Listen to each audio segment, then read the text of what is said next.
Everyone, welcome back to another brand new video. In today's video, I'm going to show you how you can change your Facebook name. Okay, so it's very easy to change your name in Facebook. Just open a browser. I'm using Google Chrome. You can use any kind of browser. Now, I will open Facebook, and as you can see, I have already logged into my account. Please log into your account, and you will see this kind of interface. From here, go to the here, which is known as account. Click on that. Click on settings and privacy. Click on settings. Here, after a few minutes, you'll see more in account center. Click on that. Click on profiles. Click on here your profile. Click on name. Okay.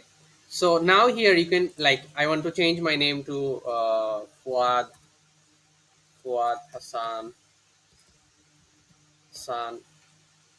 Fagon. Okay. If you just click on review change, it will automatically change. Review change. If you click on review change, okay, Fuad Hassan Fagon.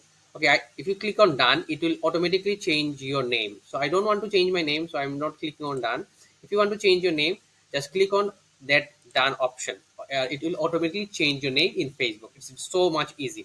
So if you like this kind of video, like the pay, like the channel, like this video, subscribe to our channel, and do let us in the comment section what kind of video you like from us. Thank you.